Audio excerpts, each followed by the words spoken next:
Hi hello welcome to IAS factors editorial session. മൂന്നാമത്തെ സെഷനാണ് നമ്മളിന്ന് ചെയ്യുന്നത്. സോ നമ്മുടെ മെയിൻ കോൺസെപ്റ്റ്സ് എങ്ങനെയാണ് ഓരോ എഡിറ്റോറിയലിലും UPSCക്ക് ആവശ്യമായിട്ടുള്ള കാര്യങ്ങൾ നമ്മൾ ബ്രേക്ക് ചെയ്യുന്നുണ്ട്. With me Arjuna Shankar. You can read more about me. And നമ്മുടെ ടെലിഗ്രാം ചാനൽ ഉറപ്പായിട്ടും IAS ഫാക്ടർ ഇന്ത്യ സബ്സ്ക്രൈബ് ചെയ്യുക. നമ്മുടെ മറ്റ് യൂട്യൂബ് ചാനൽസും ഉറപ്പായിട്ടും IAS ഫാക്ടർ എക്സ്പ്ലെയിനർ കാണാൻ വേണ്ടി ഡെഫിനറ്റ്ലി നിങ്ങൾ ചെക്ക് ചെയ്ത് നോക്കുക. ആൻഡ് നമ്മൾ ആസ് യൂഷ്വൽ നമ്മുടെ എഡിറ്റോറിയലിൽ പ്രിലിംസിന് വേണ്ടിയുള്ള ഒരു കോമ്പണൻസ് ഓരോ എഡിറ്റോറിയലിനകത്തു നിന്നും മെയിൻസിൻ്റെ കോമ്പണൻസ് എടുക്കുന്നുണ്ട്. അതേപോലെ തന്നെ ഒരു മെയിൻസിൻ്റെ ക്വസ്റ്റ്യൻ നിങ്ങൾക്ക് എഴുതാൻ വേണ്ടി എടുക്കുന്നുണ്ട്.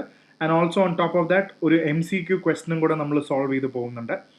So that is the most important. And ഇന്നത്തെ ടുഡേയ്സ് ടോപ്പിക്സ് ലെറ്റ്സ് അണ്ടർസ്റ്റാൻഡ് എന്താണ് നമ്മൾ ഇന്ന് ഡിസ്കസ് ചെയ്യാൻ പോകുന്ന ടോപ്പിക്സ്. ഒന്നെന്ന് പറയുന്നത് immediately it's about USA versus NATO. America നേറ്റോയിൽ നിന്നും പുറത്താവുകയാണെങ്കിൽ നേറ്റോന്റെ കൺസേൺസ് എന്താണ്, നോർത്ത് അറ്റ്ലാന്റിക് ട്രീറ്റി ഓർഗനൈസേഷൻ നാറ്റോന് എന്തൊക്കെ കൺസേൺസ് ആണ് ഉണ്ടാവാൻ പോകുന്നതെന്നുള്ള ഒരു ഫാക്ടർ നമുക്കിന്ന് അണ്ടർസ്റ്റാൻഡ് ചെയ്യാം from N international relations perspective. അതേപോലെ തന്നെ ആർട്ടമിസ് മിഷൻ 2 മൂണിലേക്ക് ഒരു ക്രൂഡ് മിഷൻ ഇറക്കുമ്പോൾ എന്താണ് ഔട്ടർ സ്പേസ് ട്രീറ്റി, എന്താണ് കോമൺസ് എന്ന് പറയുന്ന കുറേ ഫാക്ടേഴ്സ് ഉണ്ട്, എന്തൊക്കെയാണ് ഇതിനകത്ത് സ്പേസ് നമുക്ക് ഓൺ ചെയ്യാൻ പറ്റുന്നുണ്ടോ, ഔട്ടർ സ്പേസ് ട്രീറ്റിയുടെ ഭാഗമായിട്ട് കളക്റ്റീവ് കോമൺസ് എന്താണ്. അപ്പോൾ അങ്ങനത്തെ കുറച്ച് കാര്യങ്ങളെല്ലാം നമുക്ക് ഇതിനകത്ത് ഡിസ്കസ് ചെയ്യാം. ഇലക്ഷൻ കമ്മീഷൻ ഓഫ് ഇന്ത്യയുടെ പവർ ഇത് ഓവർ യൂസ് ചെയ്യുന്നുണ്ടോ എന്നുള്ള ഒരു ചോദ്യം ഇവിടെയുണ്ട്. കാരണം article 324 of the Indian constitution അനുസരിച്ചിട്ട് ഇലക്ഷൻ സമയത്ത് ഇലക്ഷൻ കമ്മീഷൻ ഫുൾ സ്വിംഗിൽ പ്ലീനറി പവർ എന്താണ്, ശരിക്കും IAS ആരെയും IPS ആരെയും ട്രാൻസ്ഫർ ചെയ്യാനുള്ള പെർമിഷൻ ഇവർക്കുണ്ടോ, സ്റ്റേറ്റിന്റെ അതോറിറ്റി ഇല്ലാണ്ട് എന്നുള്ള കാര്യങ്ങൾ നമുക്ക് ഇവിടെ ഡിസ്കസ് ചെയ്യേണ്ടി വരും. ഫിലിമി പൊളിറ്റിക്സ് ഇത് വളരെ ഇൻട്രസ്റ്റിംഗ് ആയിട്ടുള്ള ടോപ്പിക് ആണെങ്കിൽ പോലും ഡ്രാവിഡിയൻ മൂവ്മെന്റ് എന്താണ്, എന്തുകൊണ്ടാണ് തമിഴ്നാട്ടിൽ ഡ്രാവിഡിയൻ മൂവ്മെന്റ് പിച്ച് ചെയ്തതിന് ശേഷം ഐഡിയോളജിക്കൽ പൊളിറ്റിക്സ് എന്താ, അതേപോലെ തന്നെ ഈ പെർസോണ ബേസ്ഡ് പൊളിറ്റിക്സ് എന്താ എന്നുള്ള കുറച്ച് കാര്യങ്ങൾ വളരെ സിമ്പിളായിട്ട് നമുക്കൊന്ന് മനസ്സിലാക്കാം, പരീക്ഷയ്ക്ക് നമുക്ക് ഉപകരിക്കും. So let's quickly start on to our major important aspect. ഇതിനകത്ത് ആദ്യം നമുക്ക് നേരത്തെ പറഞ്ഞ ഈ ഒരു ഫാക്ടർ തന്നെയാണ് നമ്മൾ ആദ്യം ഇതിനകത്ത് കൊണ്ടുവരുന്നത്. So number 1 we have to understand എങ്ങനെയാണ് ട്രംപിൻ്റെ നേറ്റോ പ്രോബ്ലം സ്റ്റാർട്ട് ചെയ്യുന്നത്. നമുക്കൊന്ന് ജസ്റ്റ് ഒന്ന് ഫിൽട്ടർ ചെയ്ത് നോക്കാം. And now let's understand on the basis of that. അതായത് വളരെ സിമ്പിളായിട്ട് നോക്കുകയാണെങ്കിൽ ആദ്യം നേറ്റോ ഉണ്ട്. നേറ്റോ എന്ന് പറയുമ്പോൾ തന്നെ ഒരു യൂറോപ്യൻ ഏജൻസി ആണോ എന്നൊരു സംശയം നിങ്ങൾക്ക് തോന്നാം. യൂറോപ്പിലെ രാജ്യങ്ങൾ മാത്രമാണോ നേറ്റോയിലുള്ളതെന്ന് ചോദിച്ചാൽ അല്ല, അവിടെ ഒരു പോയിന്റ്. അപ്പോൾ ഓൾറെഡി US എന്ന് പറയുന്ന ഫേമസ് ആയിട്ടുള്ള നേറ്റോന്റെ വലിയൊരു സപ്പോർട്ടിംഗ് ഫാക്ടറാണ് യുണൈറ്റഡ് സ്റ്റേറ്റ്സ് എന്ന് പറയുന്നത്. ഇപ്പുറത്തെ സൈഡിൽ നമുക്ക് നേറ്റോ ഉണ്ട്, north Atlantic Treaty organisation. So പണ്ട് തൊട്ടേ ഇത് വരാൻ കാരണം തന്നെ പണ്ട് കോൾഡ് വാർ സമയത്ത് റഷ്യനെ അഡ്വാൻസ് ചെയ്യാൻ വേണ്ടി അല്ലെങ്കിൽ റഷ്യനെ കൗണ്ടർ ചെയ്യാൻ വേണ്ടിയാണ് ഇവർ ഈ നേറ്റോ തുടങ്ങിയത്. ഇന്ന് ഏകദേശം 32ഓളം രാജ്യമുണ്ട്. 2-3 വർഷം മുന്നേ UPSCയുടെ പ്രീവൈക്യൂവിൽ ചോദിച്ചിരുന്നു ഏതൊക്കെ രാജ്യങ്ങളാണ് നേറ്റോയിലുള്ളത്. അപ്പോൾ റീസെൻ്റ്ലി ജോയിൻ ചെയ്ത രാജ്യങ്ങൾ ആരാ. അപ്പോൾ USA ഇതിനകത്ത് വലിയൊരു പങ്ക് വഹിക്കുന്നുണ്ട്. ആൻഡ് ഇതിനകത്ത് പ്രധാനപ്പെട്ട ഇതിൻ്റെ ആർട്ടിക്കിൾ 5 എന്ന് പറയുന്ന ഒരു സംഭവം കൂടെ ഉണ്ട്. അതായത് നേറ്റോ അങ്ങനെയാണ്, ഒരു അലയൻസ് ആണല്ലോ, ഒരു മിലിറ്ററി അലയൻസ് പോലെ തന്നെ. നിങ്ങൾ എന്നെ അറ്റാക്ക് ചെയ്യുകയാണെങ്കിൽ എൻ്റെ ഫ്രണ്ട്സ്, നേറ്റോയിലുള്ള എല്ലാ ഫ്രണ്ട്സും നിങ്ങൾ അറ്റാക്ക് ചെയ്യും. സോ ഒരു തരത്തിൽ one is attacked, the other countries will actually stand in line to attack and counter against you. ഈ ഒരു ഫിലോസഫി നേറ്റോന്റെ വളരെ ഇമ്പോർട്ടൻറ്റ് ഫാക്ടറാണ്. അമേരിക്ക ഇപ്പോൾ ഇതിനകത്ത് പ്രധാന സംഭവം എന്ന് പറഞ്ഞാൽ, അമേരിക്ക ഇറാനിലെ വാർ നടത്തുന്ന സമയത്ത് അമേരിക്കയുടെ ഏറ്റവും ട്രസ്റ്റഡ് ആയിട്ടുള്ള ആൾക്കാരായ നേറ്റോ ഇതിനെ സപ്പോർട്ട് ചെയ്യുന്നില്ല, അല്ലെങ്കിൽ ഇതിൻ്റെ ഫിനാൻഷ്യൽ ബേർഡൻ സഹിക്കുന്നില്ല എന്ന് പറയുമ്പോൾ, ഈ ഒരു സാഹചര്യത്തിൽ നേറ്റോ നമ്മളെ സഹായിക്കുന്നില്ലെങ്കിൽ പിന്നെ അമേരിക്ക എന്തിനാണ് നേറ്റോയിൽ നിൽക്കുന്നത് എന്നുള്ളൊരു ചോദ്യമാണ് നേറ്റോ ഇവിടെ ചോദിക്കുന്ന പ്രധാനപ്പെട്ട ഒരു ക്വസ്റ്റ്യൻ. സോ ഇതാണ് ഇതിൻ്റെ മെയിൻ ആർട്ടിക്കിളിൻ്റെ സമ്മറി എന്ന് പറയുന്നത്. Now let's quickly get on to the important points. ഏതൊക്കെയാണ് എന്നുള്ളത് നമുക്ക് പ്രധാനപ്പെട്ട് നോക്കാം. ഇത് എഡിറ്റോറിയൽ നേറ്റോന്റെ സംഭവത്തിനെക്കാട്ടും കൂടുതൽ ഒരു പൊളിറ്റിക്കൽ വാക്യൂം ക്രിയേറ്റ് ചെയ്യും. അമേരിക്ക പെട്ടെന്ന് പുറത്തായി കഴിഞ്ഞാൽ ഒരു വലിയൊരു ഇഷ്യൂ അവിടെയുണ്ട്. And what is the concept of Pax Americana, അങ്ങനെ ഒരു സംഭവമുണ്ട്. സെക്കൻഡ് വേൾഡ് വാർ സമയത്ത് എല്ലാവരും അമേരിക്കയുടെ ഭാഗമായിരുന്ന എന്താണ് ഈ പാക്സ് അമേരിക്കാന എന്നുള്ളതും കൂടെ നമുക്ക് ഡിസ്കസ് ചെയ്യാം. സോ ആദ്യം നേറ്റോ എന്താണെന്നുള്ളത്, നേറ്റോ അല്ലെങ്കിൽ നോർത്ത് അറ്റ്ലാന്റിക് ട്രീറ്റി ഓർഗനൈസേഷൻ എന്താണെന്ന് മനസ്സിലാക്കാം. ഇതൊരു മിലിറ്ററി അലയൻസ് ഓഫ് രാജ്യമാണ്. നോർത്ത് അറ്റ്ലാന്റിക് ട്രീറ്റി ഓർഗനൈസേഷൻ തന്നെയാണ് ഇതിൻ്റെ പേര്. One country is attack, all member countries will attack to defend it. അതാണ് കളക്റ്റീവ് ഡിഫൻസ് എന്ന് ഇവിടെ പറയുന്നത്. ആർട്ടിക്കിൾ 5 ഞാൻ നേരത്തെ ഇവിടെ സൂചിപ്പിച്ചതാണ്. Attack on all, if one country attacks Germany, USA, UK, France will step in. അതൊരു മിലിറ്ററി കളക്റ്റീവ് ഡിഫൻസ് ആണെന്ന് വേണമെങ്കിൽ നമുക്കിവിടെ മനസ്സിലാക്കാം. ഇനി നേരത്തെ നമ്മൾ തുടങ്ങിയപ്പോൾ തന്നെ പറഞ്ഞു USSR, അതായത് അന്നത്തെ റഷ്യ എക്സ്പാൻഡ് ചെയ്യുന്നതിനെതിരെ വെസ്റ്റേൺ രാജ്യങ്ങളെല്ലാം ഒരു സെക്യൂരിറ്റി പർപ്പസ് USSR എങ്ങാനും നമുക്കെതിരെ തിരിഞ്ഞാലോ അതുകൊണ്ട് USSRനെ ചെറുത്ത് നിൽക്കാൻ വേണ്ടി ക്രിയേറ്റ് ചെയ്ത ഒരു പ്രധാനപ്പെട്ട സംഭവമാണ് ഇവിടെ നേറ്റോ എന്ന് മനസ്സിലാക്കണം. 1949 തൊട്ടിട്ട്. സോ ഇറ്റ് സ്റ്റാർട്ട് ആദ്യം 12 രാജ്യങ്ങളിൽ നിന്നും പിന്നീട് 32 രാജ്യങ്ങളായി മാറി. ഇപ്പോൾ ലേറ്റസ്റ്റ് ആയിട്ട് നോക്കുമ്പോൾ ഇതിൽ നമുക്ക് കാണാൻ പറ്റും ഫിൻലൻഡും സ്വീഡനുമാണ് ലേറ്റസ്റ്റ് ആയിട്ട് ജോയിൻ ചെയ്ത രാജ്യങ്ങൾ. അപ്പോൾ ഇതിൻ്റെ രാജ്യങ്ങൾ ഏതൊക്കെയാണ്? 32 രാജ്യങ്ങളെല്ലാം പറയാൻ ഡിഫിക്കൽട്ടി ഉണ്ട്, എന്നാലും വളരെ ഫേമസ് ആയിട്ടുള്ള USA, UK, France, Germany, Canada. അപ്പോൾ യൂറോപ്യൻ രാജ്യങ്ങൾ മാത്രമാണെന്ന് പറഞ്ഞിട്ട് കാര്യമില്ല. കാനഡ ഇതിൻ്റെ ഭാഗമാണ്, അമേരിക്കയും ഇതിൻ്റെ ഭാഗമാണ്. സോ നമുക്ക് അങ്ങനെ കോണ്ടിനെന്റ് വൈസ് യൂറോപ്പ് മാത്രമാണെന്നും പറയാൻ പറ്റില്ല. സോ അതാണ് അതിൻ്റെ മെയിൻ ആയിട്ടുള്ള കാര്യങ്ങൾ. പക്ഷേ ഇനി പെട്ടെന്ന് ഒരു ദിവസം ഡൊണാൾഡ് ട്രംപ് നേറ്റോ വിട്ട് പോവുകയാണെങ്കിൽ അവർ പെട്ടെന്ന് USA ഭയങ്കര അൺസേഫ് ആവും, യൂറോപ്പ് ഭയങ്കര അൺസേഫ് ആവും. കാരണം വലിയ രീതിയിൽ അമേരിക്ക ഇവരെ പ്രൊട്ടക്ട് ചെയ്തിരുന്നു. പക്ഷെ അവിടെയാണ് വളരെ പ്രധാനപ്പെട്ട സംഭവം. നാളെ അമേരിക്കൻ പ്രസിഡന്റ് ട്രംപ് വിചാരിക്കുകയാണ് നേറ്റോ നിന്നും പുറത്തു പോവാം. അങ്ങനെ പോകാൻ പറ്റില്ല, കാരണം അതിന് നിയമപരമായിട്ടുള്ള ഒരു പ്രശ്നമുണ്ട്. And that is the most important point that we have to understand here. ഇതിന് പ്രധാന കാരണവും നമ്മളിവിടെ ഡിസ്കസ് ചെയ്തതെന്ന് പറഞ്ഞാൽ ഹോർമൂസിന്റെ സമയത്തൊന്നും അമേരിക്ക ചോദിച്ച പോലെ യൂറോപ്പ് സപ്പോർട്ട് കൊടുത്തില്ല. അപ്പോൾ കൂട്ടുകാരനൊരു ബുദ്ധിമുട്ടുണ്ടാകുമ്പോൾ മറ്റൊരു കൂട്ടുകാരൻ സഹായിക്കുന്നില്ല എന്ന് പറയുന്ന അതേ ലോജിക്കാണ് ഇവിടെ അപ്ലൈ ആയിട്ടുള്ളത്. I hope you understood this. ഇനി അങ്ങനെ പെട്ടെന്ന് പോകാൻ പറ്റില്ലെന്ന് പറയാൻ കാരണം there is a law call 2024 National defence Authorization Act. ഇത് അങ്ങനെ North Atlantic Treaty Organization America പുറത്തു പോകണമെങ്കിൽ അമേരിക്കയിലെ സെനറ്റിന്റെ 2/3 അപ്രൂവൽ വേണം. കോൺഗ്രസിന്റെ ഫുൾ അപ്രൂവൽ ഉണ്ടെങ്കിൽ മാത്രമേ നേറ്റോയിൽ നിന്നും അമേരിക്കയ്ക്ക് പുറത്താകാൻ പറ്റുള്ളൂ. ട്രംപ് നാളെ ഞാൻ വരുന്നില്ല എന്ന് പറഞ്ഞാൽ അത് പറ്റില്ല. So please understand, national defence Authorization act എന്ന് പറയുന്ന ഒരു പ്രധാനപ്പെട്ട നിയമം ഇവിടെ ഉണ്ട്. അതാണ് ഇതിനെ കംപ്ലീറ്റ്ലി ബൈൻഡ് ചെയ്യുന്നത്. ഇനി പാക്സ് അമേരിക്കൻ എന്ന് പറയുന്നത് ഇത് യുണൈറ്റഡ് സ്റ്റേറ്റ്സ് 2ാം ലോകമഹായുദ്ധത്തിന് ശേഷം ഒരു global piece, America global piece and stability എന്നുള്ളൊരു കോൺസെപ്റ്റാണ്. അമേരിക്ക സെക്കൻഡ് വേൾഡ് വാറിന് ശേഷം വന്നൊരു കോൺസെപ്റ്റാണ് ഈ പാക്സ് അമേരിക്കാന എന്ന് പറയുന്നത്.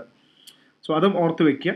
ഇനി നമുക്ക് പ്രധാനപ്പെട്ട കാര്യങ്ങളേ ഉള്ളൂ. പ്രധാനപ്പെട്ട പ്രിലിംസിന് വേണ്ടിയുള്ള കുറച്ച് കാര്യങ്ങൾ നോക്കിക്കഴിഞ്ഞാൽ നേറ്റോ എന്താണെന്നും സ്ട്രക്ചർ ആർട്ടിക്കിൾ 4 എന്താ 5 എന്താണെന്നും നമ്മൾ പഠിച്ചു. Pax America, strait of Hormuz already അറിയാം. Collective security versus military alliance, USന്റെ നാഷണൽ ഡിഫൻസ് ഓഥറൈസേഷൻ ആക്ടും നമ്മൾ ഓൾറെഡി ഡിസ്കസ് ചെയ്ത് കഴിഞ്ഞു. അപ്പോൾ ഇത്രയും കാര്യങ്ങൾ ഇതിനകത്തുനിന്ന് ഓൾറെഡി വരുന്നുണ്ട്. ഇനി മെയിൻസിന്റെ ഇന്റർവ്യൂവിന്റെ പെർസ്പെക്റ്റീവിൽ ശരിക്കും നേറ്റോ ഒബ്സലീറ്റ് ആയോ ഇന്നത്തെ ഗ്ലോബൽ ഓർഡറിൽ എന്നൊരു ചോദ്യമുണ്ട്. Can Europe achieve strategic autonomy without the US? അതും ഒരു ചോദ്യമാണ്. അമേരിക്ക ഇല്ലാതെ അവർക്ക് ചെയ്യാൻ പറ്റില്ലേ? Does US isolationism weaken global stability? ഇത് നേറ്റോ മാത്രമല്ല, ഈവൻ ഗൾഫ് രാജ്യങ്ങൾ പോലും മാറി ചിന്തിക്കുന്നുണ്ട് അമേരിക്കയുടെ സപ്പോർട്ട് ഇല്ലാതെ. സോ ഇതൊരു നല്ല ചോദ്യമാണ്. US ഐസൊലേഷനിസം കാരണം ലോകത്തിന്റെ അവസ്ഥ എന്താ? USന്റെ സപ്പോർട്ട് ഇല്ലാതെ ആർക്കും ജീവിക്കാൻ പറ്റില്ലേ? Shift from unipolarity to multipolarity. ഇപ്രാവശ്യം 2025 മെയിൻസിന്റെ GS പേപ്പർ 2 ഒരു ചോദ്യം ഉണ്ടായിരുന്നു യൂണിപോളാരിറ്റി മൾട്ടിപോളാരിറ്റിയിലേക്ക്. അപ്പോൾ trust deficit in international relations, ഇതെല്ലാം ഇന്റർവ്യൂവിനും മെയിൻസിനും ചിന്തിക്കേണ്ട പോയിന്റുകളാണ്. I'll give you a mains question. The possible weakening of NATO reflects deeper structural shifts in global politics rather than a temporary political divergence. നേറ്റോന്റെ പ്രശ്നങ്ങൾ ചെറുതല്ല, അത് വളരെ ഡീപ്പായിട്ടുള്ള ഒരു വലിയൊരു ഫാക്ടറാണ് എന്ന് കണ്ടെത്തുന്ന ഒരു ചോദ്യം. അതെങ്ങനെ നിങ്ങൾക്ക് എഴുതാം എന്നുള്ളതും കൂടെ ആലോചിക്കുക. And I give you quickly give you MCQ questions. ഇപ്പോൾ unilateral withdrawal of United States from NATO requires only an executive decision by the president. അല്ലല്ലോ, മൊത്തം ആൾക്കാരുടെയും ഇത് വേണം. സോ ഓൾറെഡി ഇതുള്ളതെല്ലാം തെറ്റാണ്. The concept of Pax Americana refers to period of global stability. USന്റെ നേതൃത്വത്തിൽ 2ാം ലോകമഹായുദ്ധത്തിന് ശേഷമുള്ള ഒരു ഇതിനെയാണ് പാക്സ് അമേരിക്കാന എന്ന് വിളിക്കുന്നത്. നമ്മൾ അതിന്റെ ഭാഗമാണ്. അപ്പോൾ ഇത് ശരിയായിട്ടുള്ള സ്റ്റേറ്റ്മെന്റ് ആണ്. Weakening of NATO could potentially create strategic opportunities for middle powers. NATO weak ആയി കഴിഞ്ഞാൽ മിഡിൽ പവേഴ്സിന് ഭയങ്കര ഗുണമുണ്ടെന്ന് പറയുമ്പോൾ especially this is correct in the regard to India, Turkey പോലത്തെ കുറേ രാജ്യങ്ങളുണ്ട്, ഒരു മിഡിൽ ഓർഡർ രാജ്യങ്ങൾ. ഇവർക്ക് ഇവിടെ ഒരു വലിയൊരു ഫാക്ടർ ഉണ്ടാവുന്നുള്ളത് ശരി തന്നെയാണ്. അപ്പോൾ സ്റ്റേറ്റ്മെന്റ് നമ്പർ 2 and 3 വളരെ ശരിയാണ്.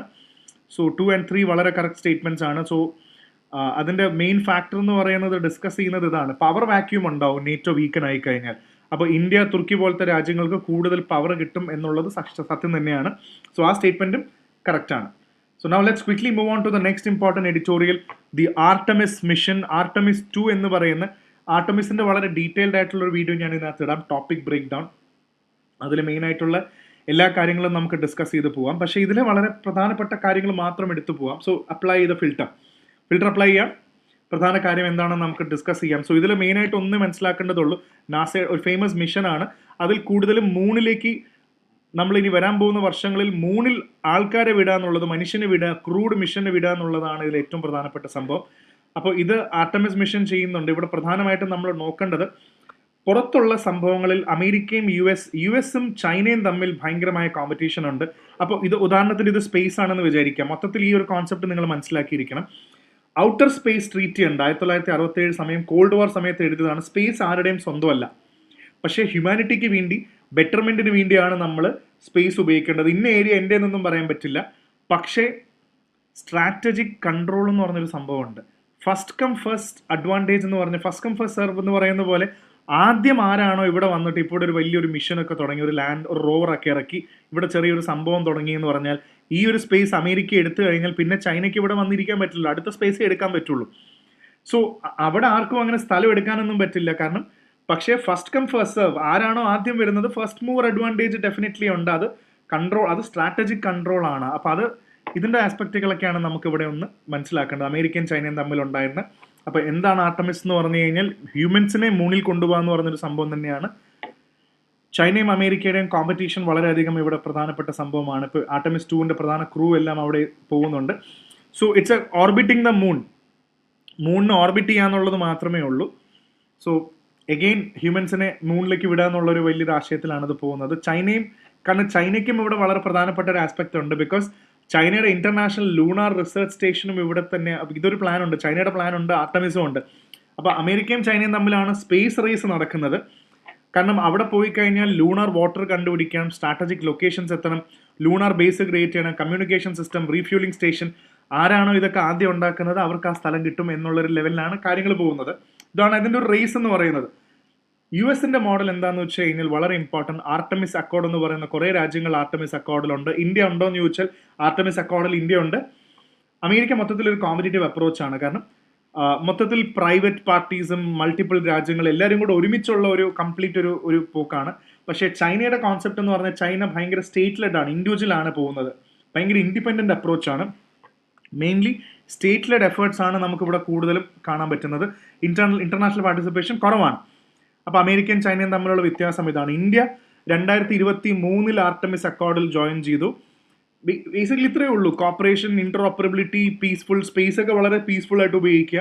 പക്ഷേ ഇന്ത്യ ഇപ്പോൾ ഡയറക്ട്ലി ആർട്ടമിസിൽ ഇൻവോൾവ് അല്ല. കാരണം ഇന്ത്യക്ക് ഓൾറെഡി ഗഗൻയാൻ മിഷൻ ഉണ്ട്, നമ്മുടെ ഗഗൻയാൻ മിഷൻ ഉണ്ട്, സ്പേസ് സ്റ്റേഷൻ പ്ലാൻ ചെയ്യുന്നുണ്ട്, ഭാരതീയ അന്തരീക്ഷ സ്റ്റേഷൻ ബാസ് എന്ന് പറയുന്നത് 2040 മൂൺ മിഷൻ പ്ലാൻ ചെയ്യുന്നുണ്ട്. അപ്പോൾ ഇന്ത്യയുടേതായ രീതിയിൽ ഇതിനെ സപ്പോർട്ട് ചെയ്ത് പോകുന്നുണ്ട്. ഇനി what is the concept of celestial common? Space ഒരു കോമൺ റിസോഴ്സ് ആണ്, ആരുടെയും സ്വന്തം ഒന്നുമല്ല. പക്ഷേ ഫസ്റ്റ് മൂവർ അഡ്വാൻറ്റേജ് വളരെ ഇമ്പോർട്ടൻ്റ് ആണ് എന്ന് പറയുന്ന സെലസ്റ്റിയൽ കോമൺ ആണെങ്കിൽ പോലും ഇവിടെ ആദ്യം പോകുന്ന ആൾക്ക് ഇമ്പോർട്ടൻ്റ് ആണ്. ഔട്ടർ സ്പേസ് ട്രീറ്റി ഉണ്ടോ, ആർക്കും എൻ്റെ ടെറിട്ടറി ആണെന്ന് പറയാൻ പറ്റില്ല, പക്ഷേ നമുക്കിത് സ്ഥലം ക്ലെയിം ചെയ്യാൻ പറ്റും. ആരാണോ ആദ്യം അവിടെ എത്തുന്നത്, ഇപ്പോൾ മൂണിൽ ലാൻഡിങ് സൈറ്റ്സ് എടുത്തു, അവിടെ ഫസ്റ്റ് മൂവർ അഡ്വാൻറ്റേജ് ഉണ്ട്, അവിടെ അവർക്ക് അവരുടെ റിസോഴ്സ് ആദ്യം കൊണ്ടുവയ്ക്കാൻ പറ്റും. So it's outer space treaty 1967 വന്നതാണ്. അന്ന് കോൾഡ് വാർ സമയത്ത് രാജ്യങ്ങളെല്ലാം സ്പേസിലേക്ക് ആര് കൺട്രോൾ ചെയ്യുന്നുള്ളൊരു പോയിന്റിലേക്ക് പോയി തുടങ്ങുമ്പോഴാണ് സ്പേസ് ഒരു മിലിറ്ററി ബാറ്റിൽ ഫീൽഡ് ആയി മാറാതിരിക്കാൻ വേണ്ടിയാണ് സ്പേസ്ഫുൾ യൂസ് കൊണ്ടുവന്നത്. ആരുടെയും സ്വന്തമല്ല എന്നുള്ള രീതിയിൽ ഒരു സ്പേസ്ഫുൾ യൂസ് കൊണ്ടത്. പക്ഷെ എന്നാലും ഒരു രാജ്യം മാർസിൽ ലാൻഡ് ചെയ്യുകയാണ് അല്ലെങ്കിൽ മൂണിൽ ലാൻഡ് ചെയ്യുകയാണ്, അവിടെ ബേസും സാറ്റലൈറ്റും നാവിഗേഷൻ സിസ്റ്റംസും വെച്ച് കഴിഞ്ഞാൽ കൺട്രോൾ ത്രൂ പ്രസൻസ് എന്ന് പറയുന്നൊരു സംഭവമുണ്ട്. ഇതെൻ്റെ അല്ല, ഇറ്റ്സ് നോട്ട് ഓണർഷിപ്പ്, പക്ഷേ കൺട്രോൾഡ് ത്രൂ പ്രസൻസ്. ഞാൻ ആദ്യം വന്നതുകൊണ്ട് എൻ്റെ ആയി എന്ന് പറയുന്ന ഒരു കോൺസെപ്റ്റ് എപ്പോഴും സ്പേസിലുണ്ട്. അപ്പോൾ അത് ഇതിനകത്ത് പ്രധാനപ്പെട്ട ഒരു കാര്യം തന്നെയാണ്. അപ്പോൾ നമുക്ക് പ്രിലിംസിന് വേണ്ടിയുള്ള പ്രധാനപ്പെട്ട കാര്യങ്ങൾ, ആർട്ടമിസ് മിഷൻ എന്താണെന്നും പ്രോഗ്രാം എന്താണെന്നും ആർട്ടമിസ് അക്കോർഡ് എന്താണെന്നും ഇന്റർനാഷണൽ ലൂണാർ റിസർച്ച് സ്റ്റേഷൻ ചൈനയുടെ ഗഗൻയാൻ ഔട്ടർ സ്പേസ് ട്രീറ്റി എന്താണെന്നൊക്കെ ഉള്ള ഒരു ഐഡിയ കിട്ടണം. മെയിൻസിന് വേണ്ടി ചിന്തിക്കേണ്ട ഒരു കാര്യം, ഇതെല്ലാം ഇന്റർവ്യൂവിന് മെയിൻസിന് ചിന്തിക്കേണ്ട കാര്യങ്ങളാണ്. ശരിക്കും സ്പേസ് പുതിയ ജിയോ പൊളിറ്റിക്സിന്റെ ഒരു അരീനയായി മാറിയോ? It's even a very good mains question too. Global commons versus national interest, യുഎസ്എയും ചൈനയും തമ്മിൽ models in space, competing governance models in space എന്താണ്? യുഎസും ചൈനയും തമ്മിൽ കോമ്പീറ്റ് ചെയ്യുന്നു. India strategic position in the space race, role of private players in shaping space policy. ഇതെല്ലാം വളരെ നല്ല ചോദ്യങ്ങൾ, ചിന്തിക്കാവുന്ന കാര്യം തന്നെയാണ്. ചിന്തിക്കുക. മെയിൻസിന്റെ പ്രധാനപ്പെട്ട ക്വസ്റ്റ്യൻ നമ്മളിവിടെ എടുക്കേണ്ടതായിട്ടുണ്ട്. So what is the mains question? Let's check out the mains question. Yes, 1 second, give me, and here we go. Okay, ഒരു മിനിറ്റ്. മെയിൻസിൻ്റെ ക്വസ്റ്റ്യൻ ഇവിടെയാണ്. Let's see the mains question first. The renewed global interest in lunar exploration reflects a shift from scientific curiosity to strategic competition. ശരിക്കും പണ്ടൊരു ക്യൂരിയോസിറ്റിക്ക് വേണ്ടിയായിരുന്നു, പക്ഷെ ഇപ്പോൾ സ്പേസും lunar missions പോലും കോമ്പറ്റീഷൻ അല്ല, അതൊരു ക്യൂരിയോസിറ്റി അല്ല, സ്ട്രാറ്റജി, ഒരു കോമ്പറ്റീഷൻ, ഒരു റേസ് ആണ് എന്ന് പറയുന്നത് റീസെൻറ്റ് എക്സാമ്പിൾസ് വെച്ചിട്ട് എഴുതാനാണ് പറയുന്നത്. So it's A good question. So now let's take N MCQ question, multiple choice question ഇവിടെ നിന്ന് എടുക്കാം. So let's take Artemis Accords mandate binding legal obligation on signatories. ഒരിക്കലും ആർട്ടമിക് ഇതിൽ ബൈൻഡിങ് ലീഗൽ ഒബ്ലിഗേഷൻ ഒന്നും നമുക്കില്ല, അത് അവിടെ ഇല്ല. സിസ് ലൂണാർ, അത് ഞാൻ പറയാൻ വിട്ടുപോയതാണ്. Cis lunar space refers to region between earth and the moon's orbit. Correct ആണ്. അപ്പോൾ ഇത് തന്നെയാണ് സിസ് ലൂണാർ എന്ന് പറയുന്നത്. എർത്തിൻ്റെയും മൂണിൻ്റെ ഓർബിറ്റിൻ്റെയും ഇടയിലുള്ള റീജിയനെയാണ് സിസ് ലൂണാർ എന്ന് വിളിക്കുന്നത്. ശരിയായിട്ടുള്ള ഉത്തരവാണ്. The outer space treaty explicitly permits national appropriation of celestial resource. ഇതൊന്നും തെറ്റാണ്. കാരണം അങ്ങനെ കറക്റ്റായിട്ട് ഇങ്ങനെ ചെയ്യണമെന്ന് പറയുന്നില്ലല്ലോ. അങ്ങനെ നാഷണൽ അപ്രോപ്രിയേഷൻ ഒന്നും ഇവിടെ ഉണ്ടെന്ന് പറയുന്നില്ല. കറക്റ്റായിട്ട് നോക്കിക്കഴിഞ്ഞാണെങ്കിൽ നമുക്ക് അങ്ങനെ ഒരു അപ്രോപ്രിയേഷൻ ഒന്നും ഇല്ല. അപ്പോൾ രണ്ടാമത്തെ സ്റ്റേറ്റ്മെൻറ്റ് മാത്രമാണ് ഇതിൽ ശരിയെന്ന് നമുക്ക് മനസ്സിലായി. കാരണം ഇതൊരു ബൈൻഡിങ് ട്രീറ്റി അല്ല, അതുകൊണ്ട് തന്നെ എല്ലാവർക്കും ഈക്വൽ ആയിട്ടാണ് പോകുന്നത്. അതേപോലെ അടുത്ത എക്സ്പ്ലനേഷൻ നോക്കുകയാണെങ്കിൽ അങ്ങനെ നാഷണൽ അപ്രോപ്രിയേഷൻ ഒന്നും ഇല്ല. അത് ക്ലിയർ ആണെന്ന് വിചാരിക്കുന്നു. സോ അതാണ് ഇതിൻ്റെ അടുത്ത പ്രധാനപ്പെട്ട ടോപ്പിക്ക് നമുക്ക് എടുക്കാം. Election commission transfer controversy, top courts clarification. ഇതെന്താണെന്ന് നമുക്കൊന്ന് ഫിൽട്ടർ ചെയ്ത് നോക്കാം. So I give you the final. എന്താണ് ഇതിൻ്റെ ഇനിഷ്യൽ കോൺസെപ്റ്റ് എന്നുള്ളത് വളരെ പെട്ടെന്ന് തന്നെ പറഞ്ഞുതരാം. ഇലക്ഷൻ കമ്മീഷൻ ECI എന്ന് പറയുന്നത് വളരെ പവർഫുൾ ആയിട്ടുള്ളൊരു ഓർഗനൈസേഷനാണ്. So again constitutional body, article 324 of the Indian constitution election commission എന്ന് പറയുന്നുണ്ട്. ഇനി ഇവിടെ പ്രധാനപ്പെട്ട സംഭവം എന്ന് പറയുന്നത് ഇവിടെ സ്റ്റേറ്റിൻ്റെതായിട്ടുള്ള കുറേ പവേഴ്സ് ഉണ്ട്. സ്റ്റേറ്റിൻ്റെതായ കുറേ പവേഴ്സ് ഉണ്ട്. പ്രത്യേകിച്ച് IASകാരെയും IPSകാരെയും senior officers, chief secretary, DGP പോലത്തെ ആൾക്കാർ ഇലക്ഷൻ കമ്മീഷൻ ഇവരെ സ്ഥലം മാറ്റാനുള്ള അവകാശമുണ്ടോ? കാരണം ഇവർ പറയുന്നത് 324 വന്ന് മോഡൽ കോഡ് ഓഫ് കണ്ടക്റ്റ് ഒക്കെ വന്നു കഴിഞ്ഞാൽ സ്റ്റേറ്റിനെക്കാട്ടും കൂടുതൽ പവർ ഇലക്ഷൻ കമ്മീഷനാണ്, കുറച്ച് കാലത്തേക്ക് മാത്രം. അറ്റ്ലീസ്റ്റ് ആ ഇലക്ഷൻ കഴിയുന്നവരെങ്കിലും ഇലക്ഷൻ കമ്മീഷന് പവേഴ്സ് ഉണ്ട്. അപ്പോൾ അതുകൊണ്ട് ഇവർ പറയുന്നത് വെച്ചാൽ ചില IAS ഓഫീസേഴ്സും IPS ഓഫീസേഴ്സും സീനിയർ ഓഫീസേഴ്സിനും എല്ലാം പൊളിറ്റിക്കൽ പാർട്ടി ആയിട്ടൊക്കെ അഫിലിയേഷൻ ഉള്ളതുകൊണ്ട് ഫ്രീ ആൻഡ് ഫെയർ ഇലക്ഷൻ നടത്താൻ പറ്റണം. ഇലക്ഷൻ കമ്മീഷൻ എന്ന് പറഞ്ഞാൽ ഫ്രീ ആൻഡ് ഫെയർ ഇലക്ഷൻ നടത്താൻ അവരുടെ ഉത്തരവാദിത്തമാണ്. ഞങ്ങളുടെ ഉത്തരവാദിത്തമാണ് ഫ്രീ ആൻഡ് ഫെയർ ഇലക്ഷൻ നടത്തണമെങ്കിൽ. ഇവർ ഇവിടെ നിന്നാൽ അത് നടക്കില്ല എന്ന് പറയുമ്പോൾ ഞങ്ങൾക്ക് ഇവരെ ട്രാൻസ്ഫർ ചെയ്യാം. പക്ഷേ ഇവരെ ട്രാൻസ്ഫർ ചെയ്യാനുള്ള പവർ സ്റ്റേറ്റ് ഗവൺമെൻറ്റിന് മാത്രമേ ഉള്ളൂ. ഇലക്ഷൻ കമ്മീഷൻ പറയുന്നത് ഇലക്ഷൻ സമയത്ത് ഞങ്ങൾക്ക് സ്റ്റേറ്റിൻ്റെ പവർ ഇതിൻ്റെ മേളിൽ വേണമെങ്കിൽ ഓവർ റൈഡ് ചെയ്യാം, അങ്ങനെ ചെയ്യാൻ പറ്റും. ഇതിന് ഒരുപാട് സുപ്രീം കോടതിയുടെയും മറ്റേ പ്രസിഡൻസ് ഒക്കെ ഉണ്ട്. അത് ഏതൊക്കെയാണെന്ന് നമുക്കൊന്ന് ചർച്ച ചെയ്ത് ഈ പവർ കോൺസ്റ്റിറ്റ്യൂഷണൽ പവർ ബ്രീച്ച് ചെയ്തോ എന്നുള്ളത് നമുക്കൊന്ന് ഡിസ്കസ് ചെയ്യാം. സോ ആർട്ടിക്കിൾ 324 അനുസരിച്ചിട്ട് ചീഫ് സെക്രട്ടറിനെയും DGPനെയും സ്റ്റേറ്റ് ഗവൺമെന്റിനോട് ചോദിക്കാതെയാണ് പോയിരിക്കുന്നത്. സോ പലരും വിചാരിക്കുന്നത് ഇത് exceeding the constitutional limit, violating statutory power എന്നാണ്. ഇലക്ഷൻ കമ്മീഷന്റെ പവർ ഒരു എക്സ്ട്രാ പവർ എടുത്തു എന്നാണ് പറയുന്നത്. അതെന്താണ് നമുക്കൊന്ന് ചെക്ക് ചെയ്ത് നോക്കാം ഇലക്ഷൻ കമ്മീഷനെ കുറിച്ചിട്ട്. So let's have A clear cut idea. മെയിനായിട്ട് ഇലക്ഷൻ നടക്കുന്ന അസാം, കേരള, തമിഴ്നാട്, വെസ്റ്റ് ബംഗാൾ, പുതുച്ചേരിയിലൊക്കെ വെസ്റ്റ് ബംഗാളിലെ ചീഫ് സെക്രട്ടറിനും DGPനും ട്രാൻസ്ഫർ ചെയ്തു. സ്റ്റേറ്റ് ഗവൺമെന്റിനോട് പറഞ്ഞില്ല. So administrative പ്രശ്നമുണ്ടായി. ഫെഡറൽ ടെൻഷനാണ്. സ്റ്റേറ്റിന്റെ പവർ പോകുമ്പോൾ പിന്നെ ഡെഫിനറ്റ്ലി ഒരു കോൺസ്റ്റിറ്റ്യൂഷണൽ ബോഡി സ്റ്റേറ്റിന്റെ പവർ എടുക്കുമ്പോൾ ഫെഡറൽ ഇഷ്യൂസ് സംഭവിക്കുകയാണ്. സ്റ്റേറ്റിന്റെ പവർ പോവുകയാണ്. EC പറയുന്നത് ഞങ്ങൾക്ക് ഫ്രീ ആൻഡ് ഫെയർ ഇലക്ഷൻ നടത്തണം, ഞങ്ങൾക്ക് ഫുൾ കൺട്രോൾ ഉണ്ട് ഇലക്ഷൻസിന്റെ മുകളിൽ, അപ്പോൾ അതിനുവേണ്ടി ഞങ്ങൾക്ക് എന്തും ചെയ്യാം. സോ ആ ബ്രോഡ് പവേഴ്സ് നമ്മൾ ഉപയോഗിക്കുന്നു. പക്ഷെ അത് ശരിയാണോ എന്ന് ചോദിച്ചു കഴിഞ്ഞാൽ 324 പറയുന്നുണ്ട് superintendence, direction, control of election. Even Mohinder Singh Gill versus chief election commissioner കേസിൽ സുപ്രീം കോടതി പറഞ്ഞിട്ടുണ്ട് പ്ലീനറി പവർ ഉണ്ട്, പക്ഷേ ലിമിറ്റേഷനും ഉണ്ട്. Very very important. Plenary power ഉണ്ട്, പക്ഷേ ലിമിറ്റേഷൻ ഉണ്ട്. അപ്പോൾ എന്താണ് ഈ പ്ലീനറി പവർ എന്ന് പറഞ്ഞാൽ വളരെ വളരെ important, simple meaning full and complete power ആണ് plenary power. The authority is absolute, comprehensive. The body or person can take any decision within that area. അപ്പോൾ പ്ലീനറി പവർ ഉണ്ട് എന്ന് മൊഹിന്ദർ ഗിൽ കേസിൽ പറഞ്ഞെങ്കിലും റെസ്ട്രിക്ഷൻസ് ഉണ്ട്, ലിമിറ്റേഷൻ ഉണ്ട്. ആ ലിമിറ്റേഷൻ എന്താണെന്ന് വെച്ചാൽ നിങ്ങൾക്ക് പവർ ഉണ്ട് സമ്മതിച്ചു, പക്ഷെ ചില ലിമിറ്റേഷൻസും ഉണ്ട്. ആ ലിമിറ്റേഷൻ എന്താണെന്ന് ചെക്ക് ചെയ്യണം. ഒന്നാമത്തത്, ഓൾറെഡി ഒരു നിയമം ഉണ്ടെങ്കിൽ, പ്ലീനറി പവർ ഉണ്ടെങ്കിലും ആ നിയമം പാലിച്ചിരിക്കണം, നിങ്ങളത് വയലേറ്റ് ചെയ്യരുത്. എനിക്ക് പവർ ഉണ്ട്, അൺലിമിറ്റഡ് പവർ ഉണ്ട്, പക്ഷെ ഓൾറെഡി ഒരു നിയമം ഉണ്ടെങ്കിൽ അത് പാലിക്കാതെ വെറുതെ പവർ ഉണ്ടെന്ന് പറഞ്ഞിട്ട് കാര്യമില്ല. ഫോളോ റൂൾ ചെയ്യണം, ആക്ട് ഫെയർലി, ആർബിട്രസ് പാടില്ല. അപ്പൊ 324 എന്ന് പറഞ്ഞാൽ അൺലിമിറ്റഡ് പവർ അല്ല എന്നുള്ളത് പ്രത്യേകം മനസ്സിലാക്കി വെക്കുക എന്നുള്ളതാണ് ഇവിടെ പറയുന്നത്. സോ ഇവിടെ കൊണ്ടുവന്നെന്ന് വെച്ചാൽ ചില പൊളിറ്റിക്കൽ പാർട്ടീസിനോട് ISRക്ക് താല്പര്യം ഉണ്ടാവാൻ സാധ്യത ഉണ്ടെങ്കിൽ ഇവർ ന്യൂട്രൽ ആവില്ല. അതുകൊണ്ടാണ് ഇവരെ ഇലക്ഷൻ കമ്മീഷൻ മാറ്റിയത്.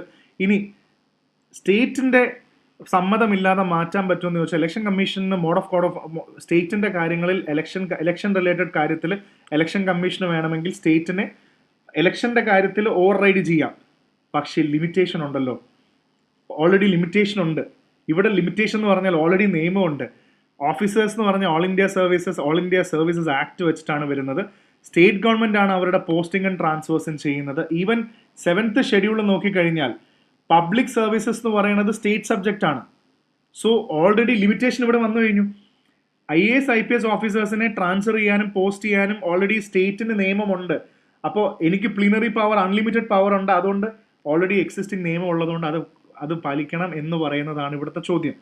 So even representation of people's act 1950-51 election കമ്മീഷന് ടോപ്പ് ഒഫീഷ്യൽസിനെ അങ്ങനെ ട്രാൻസ്ഫർ ചെയ്യാനുള്ള അധികാരം ഇല്ല. അത് 324 വെച്ചിട്ട് ഇവർ ഉപയോഗിക്കുന്നതാണ്, വേണമെങ്കിൽ ഉപയോഗിക്കാം എന്ന് പറയുന്ന രീതിയിൽ കൊണ്ടുവരുന്നതാണത്. അതാണ് അവിടെ മനസ്സിലാക്കേണ്ടത്. സോ അങ്ങനെ ലീഗലായിട്ടുള്ള പവർ ഇല്ല എന്നുള്ളതാണ് നമ്മൾ ലിമിറ്റേഷനൂടെ മനസ്സിലാക്കി വെക്കണം. സോ നമുക്ക് പ്രിലിംസിന് വേണ്ടി ആർട്ടിക്കിൾ 324 എന്താണ്, മൊഹിന്ദർ സിംഗ് കേസ് എന്താണ്, റെപ്രസെൻറ്റേഷൻ ഓഫ് പീപ്പിൾ ആക്ട് എന്താ, 7th ഷെഡ്യൂൾ എന്താണ്, പ്ലിനറി പവർ എന്താണ്, എന്തൊക്കെ ലിമിറ്റേഷൻസ് ഉണ്ടെന്നുള്ളൊരു കാര്യം നിങ്ങൾക്ക് മനസ്സിലായെന്ന് വിചാരിക്കുന്നു. ഇനി അതേപോലെ തന്നെ മെയിൻസ് ഇന്റർവ്യൂവിന് വേണ്ടി ഇലക്ഷൻ കമ്മീഷന്റെ പവർ ട്രൂ ബ്രോഡ് ആണോ? ശരിക്കും അത് കോഡിഫൈ ചെയ്ത് വെക്കേണ്ട ആവശ്യമില്ല. അതുകൊണ്ടല്ലേ ഇങ്ങനെ മിസ്ഇന്റർപ്രറ്റ് ചെയ്തുകൊണ്ടിരിക്കുന്നത്.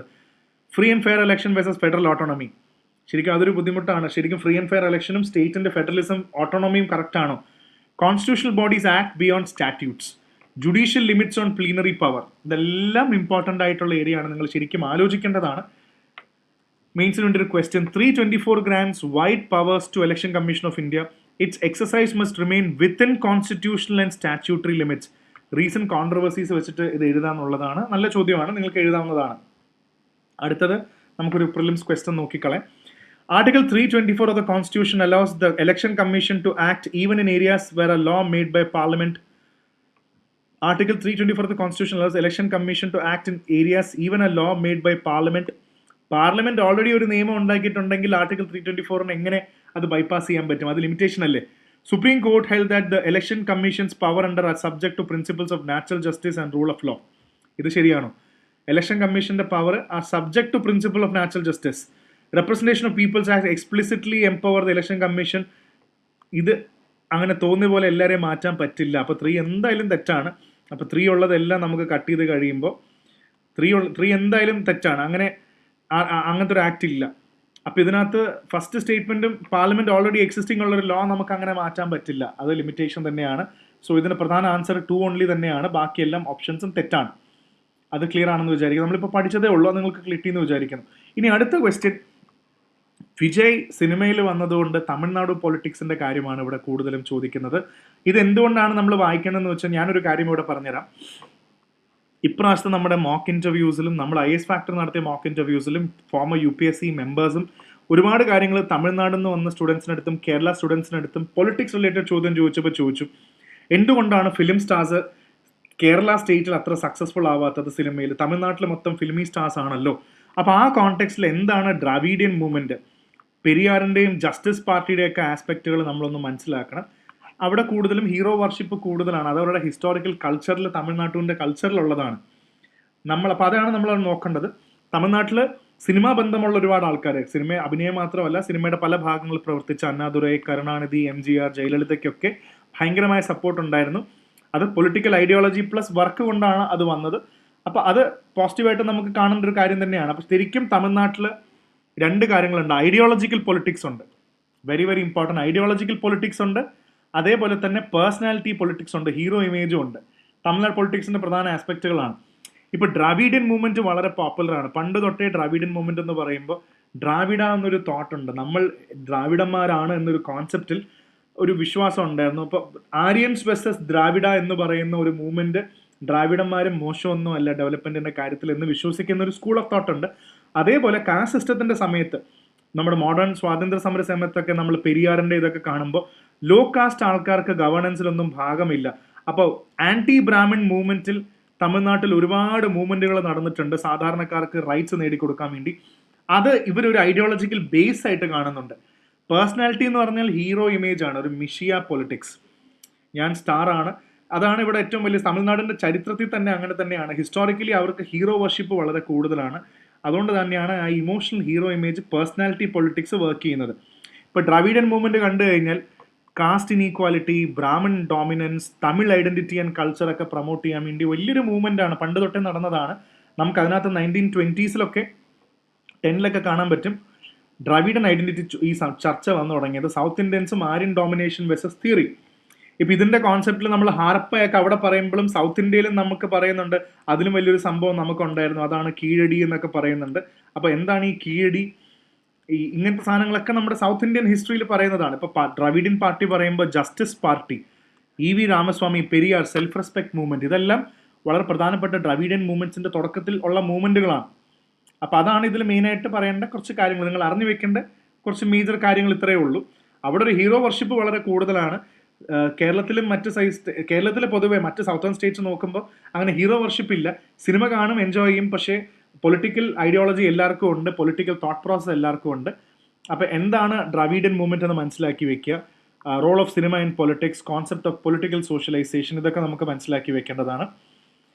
ആൻഡ് മെയിൻസിൽ ചിന്തിക്കേണ്ടത്, can celebrity status translate to political legitimacy, ഇന്റർവ്യൂവിന് മെയിൻസിനൊക്കെ. Roles of ideology in sustaining political success, media versus tool, hero worship versus democratic accountability. ഇത് വളരെ വളരെ ഇമ്പോർട്ടൻ്റ് ആണ്. ഇനി മെയിൻസിന്റെ ഒരു ചോദ്യം കൂടെ നമുക്ക് ഇവിടെ എടുക്കാം. Cinema can amplify political messaging but cannot substitute for ideological depth and organisation strength. വേണമെങ്കിൽ എഗ്രി ചെയ്യാം, ഡിസഗ്രി ചെയ്യാം, ബട്ട് ഐഡിയോളജിക്കൽ ഡെപ്തും ഓർഗനൈസേഷണൽ സ്ട്രെങ്ത്തും ഡിഫറെൻ്റ് ആണെന്ന് സിനിമയ്ക്ക് പറ്റുമോ എന്നുള്ളതാണ് ചോദ്യം. ഇതിലെന്തായാലും MCQ ക്വസ്റ്റൻ ഇല്ല. അപ്പോൾ ഇത്രയേ ഉള്ളൂ മെയിൻ ആയിട്ടുള്ള കാര്യങ്ങൾ. So do subscribe to IAS factor. നിങ്ങൾക്ക് കാര്യങ്ങൾ ക്ലിയർ ആണെന്ന് മനസ്സിലാവുന്നു. നമ്മുടെ എഡിറ്റോറിയൽ സബ്സ്ക്രൈബ് ചെയ്യുക, നമ്മുടെ ചാനൽസും സബ്സ്ക്രൈബ് ചെയ്യുക, നിങ്ങളുടെ സജഷൻസ് കമൻറ്റിൽ ഇടുക. ആൻഡ് ഏതെങ്കിലും വേറെ എന്തെങ്കിലും topics പഠിപ്പിക്കണമെന്നുണ്ടെങ്കിൽ let me know. I'll definitely do that. Thank you so much. This is Arjun R. Shankar for IAS Factor.